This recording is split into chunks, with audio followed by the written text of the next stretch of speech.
Hello, everybody, and welcome back to another episode of Microsoft Flight Simulator. And today we are going to actually be talking about Microsoft Flight Simulator 2024, Sim Update 1, what's the highlights, and Sim Update 2 and what's coming. And that's the more important part because we're going to be talking about everything from VR improvements expected, DLSS 4 implementation, and more. So stick around.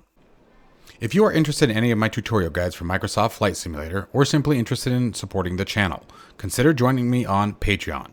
Patreon subscribers level tier 2 and above have access to all of my guides as well as any future guides that come down the road. Patreon link can be found in the description below. Overkill simulations, watch us as we fly.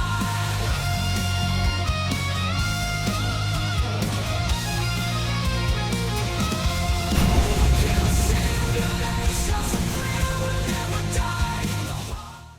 All right, folks. So the really cool thing today that happened is there was a live stream that was released directly from Asobo that allowed you to do a live Q&A. I'll have a link to that video down in the description below, you guys. It's about 2 hours long.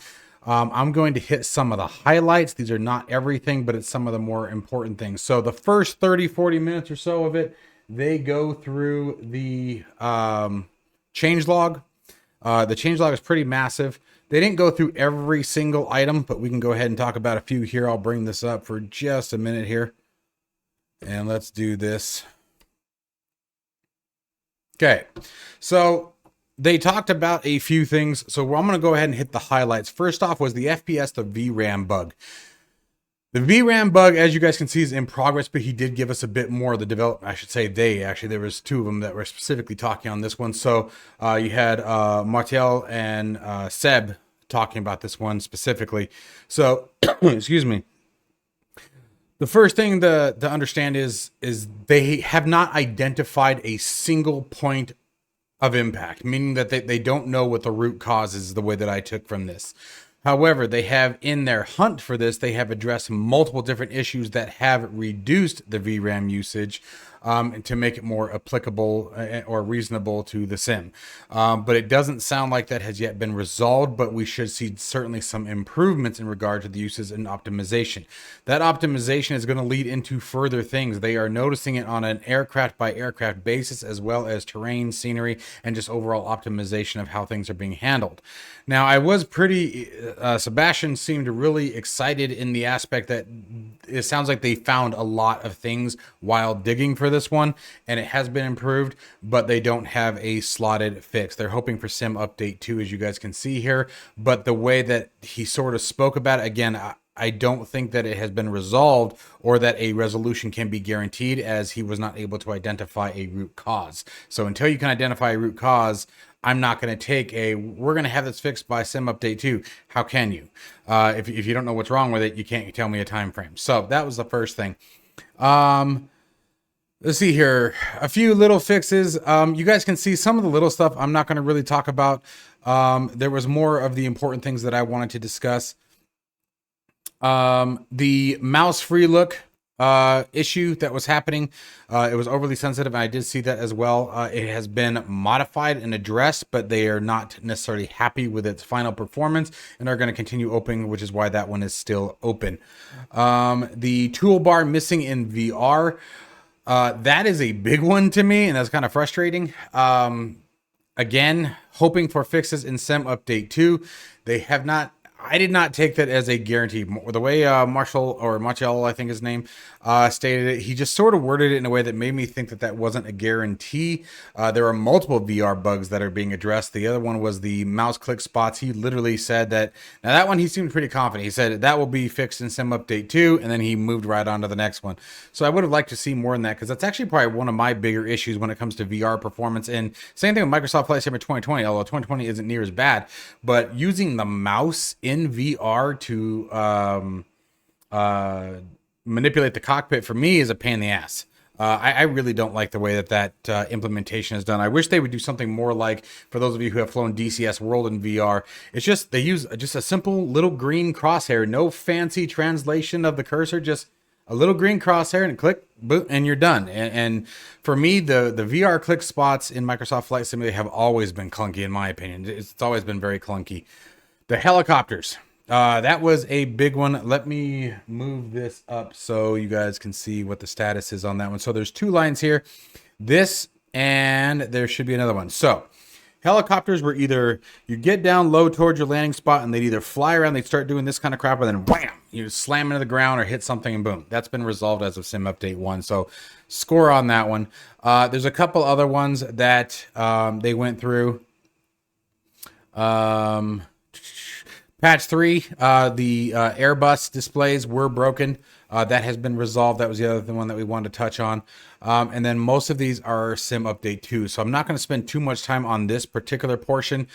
So there has been some VR improvements. There's been some VRAM improvements. So you should see better VRAM utilization. And another thing that you guys can also try doing, and I'm not going to go through the steps of it. You're going to have to Google on this one because that's not what this video is about. But for me, I did notice that increasing my page file did help quite a bit. However, I want to emphasize that is not something you should have to do. Okay. In the aspect that eventually it will be resolved. It shouldn't be a bug. It is a bug. Nature of the game. It's okay. I'm not upset about it. I'm not trying to like point fingers at Asobo. It's just if you don't feel comfortable and don't want to mess with that right now, I guess is more the better way to say it. Don't worry about it. It's not a huge. It's not a huge improvement by any means. But I did notice a bit less stuttering and a bit longer between goofy issues as the VRAM would cap. Okay, this is all part of the reasons why I've been staying away from Flight Simulator 2024 for a while. Okay, so that's the big one. Now let's talk about Sim Update 2, because I really want to sort of shift in that direction. Sim Update 2, first off, they're hoping by April. I guess their goal is to have an update out on every quarter. So every 3 months, essentially, we should see one. So we got this one now. Next one should be in April. They're hoping for Sim Update 3, which is supposed to have a whole bunch of other bells and whistles, some cool features, things like that. Massive improvements to VR as of Sim Update 3. So we'll see what happens, and that's supposed to be in June. They were hoping for that for the Expo. So with Sim Update 2, though, I'm pretty optimistic if they can hit all these targets. As you guys can see, the number list here that is going to be impacted in Sim Update 2. The PC12, PC24 by Coronado should be like almost nailed out, leveled out, smooth and clean. So that's a really good one. But the big thing that I really wanted to talk about and address was more on the performance side. There are a number in this page, you guys. This is nothing. There was like 120 some items on the change log, or the roadmap, I should say. And that's just for the bugs that have been reported. So they've got a way more than this is done, just for the record. But getting into the performance updates, they're supposed to be, the VRAM issue should be completely resolved. Further optimization of multiple aircraft sceneries and scenery introduction into your computer is supposed to be significantly optimized. The overall performance of client to server connectivity via the cloud is supposed to be further optimized by then. So Sim Update 2 is really the one that I'm hoping for. And I think I'm still going to play around a little bit in 2024. You can see 2020 is running behind us here. And that's just because I have other things that planned. We're going to do 2 videos today. I got another one that's kind of fun. Sim Update 2 seems to be where it's going to be at, and I'm really impressed by some of the things that they're doing. So let's talk about some of the things. First off, virtual reality, and the reason why we're going to focus on virtual reality for a minute is because it's just a hard hitter across the board. It really doesn't matter. Chances are, if it helps virtual reality, it's probably helping you in 2D as well. So there are multiple improvements that are planned for Sim Update 2 in regards to virtual reality. Everything from the stuttering to the rendering to the overall optimization of how it interacts with the different VR headsets. Let's talk about some of the bonuses. Foveated rendering, okay, as well as quad views. I know that's a real big one for virtual reality that's coming up.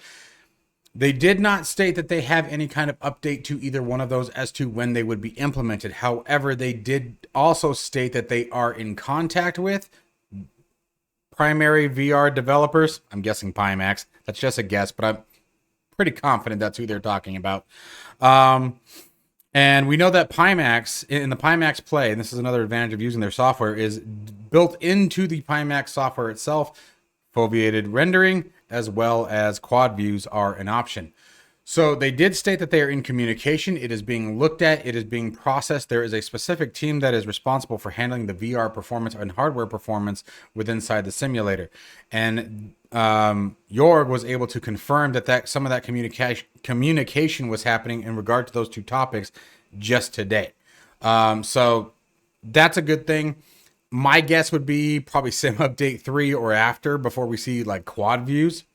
But one of the really cool things that is coming, and they're hoping by SimUpdate 2, so April, is DLSS 4 multi-frame generation enabled. Now, I want to talk about DLSS 4 multi-frame generation because I know that's a big one. First off, let's make sure that we're all clear. Multi-frame generation is only applicable if you have a 50 series video card. I highly recommend that you guys go check out Jay's 2 cents. If you've never heard of him before, I'm blown away, but he is an absolutely fabulous, amazing, very honest, a hard ass when it comes to, like, he has no problem beating up on the developers, like NVIDIA and things like that. For example, he's the one who stated that if you are on a 4080, you probably don't want to upgrade to a 5080. He said, unless you are seriously looking for the multi-frame gen, and we're going to talk about some pros and cons to that here in just a minute. But he said if you're just going for from a 4080 to a 5080, he said don't do it. And that's one of the few times I've ever heard him say that on a new release. He said flat out don't do it. The gains are only about 10 to 12% at $1,000 plus for a video card, right? I'm willing to bet the 5080 will rock probably around $1,400 retail, not MSRP. You know, people always talk about MSRP. It's like, I don't give a crap what MSRP is. Nobody sells at MSRP, so let's get real. So anyway, in regard to multi-frame gen, the thing that don't get too excited by that, because the other thing that I really appreciate, and the reason why I wanted you guys to see that video from Jay's 2 cents, is he tests multi-frame gen. Now, multi-frame gen, you have ×1, so generates 1 frame, ×2, ×3, and ×4. Okay, so you guys understand how that works. 4 frames per frame, etc. Right? The more frames that you introduce, the worse the image gets. And like he showed some examples of it, and it is awful. Okay, so don't be too excited about multi-frame gen. Multi-frame gen, yes, the FPS increased and it looked like garbage. The tearing and the stretching and the ghosting of objects was off the charts. It got really bad. 2, it was okay, but anything above what we're using now, and it gets really noticeable very, very quickly. So, you know, even with the 50 series card and multi-frame gen, nothing great to write home about. Now, DLSS 4, you guys can see that we already are using it. You guys have seen probably 1,000 different videos on it. I know that Microsoft Flight Simulator 2024 is a bit more of a pain in the ass to actually get it to work. But DLSS 4 will be natively supported in Microsoft Flight Simulator 2024 as of SimUpdate 2. So again, looking forward to April, because again, that's going to offer some massive performance improvements, especially for lower end machines. You guys are going to find that you're going to be able to do a lot of things significantly differently, that you're going to get a lot of benefit out of as well. We're going to be talking about one of those things in my next video that I'm going to do later on this evening that I really hope you guys are going to enjoy. It's going to be kind of fun. We're going to be talking about, just to give you a sneak peek, the VR versus triple monitors, not 2D, but triple monitors specifically. So stick around because it's interesting. I sort of shocked myself. Anyway, I digress. So that is the big kicker for the performance that's expected to come in SimUpdate 2. So there was a lot more packed into that video, but I wanted to touch on those 2 particular topics because they are directly related to performance, whether you are in VR or in 2D. So VR specifically, the quad views and the foveated rendering, that was a big one that we've all been wondering about, because foveated rendering and quad views both, especially when they are combined together, can drastically improve virtual reality performance. So it is being discussed. There is no solidity to when we should see that. Like I said, my estimate would be SimUpdate 3 at best. Probably more like SimUpdate 4, so the last quarter of the year, you know, October or September, October region there, right? So just setting expectations as I see them, not as what I know, okay? There was no confirmation to any of that. For all I know, it could be till next year. But the big one to performance is the optimization. SimUpdate 2 is bringing a ton of optimization really to the sim from top to bottom, and that's why I think that's the one that we want to wait for.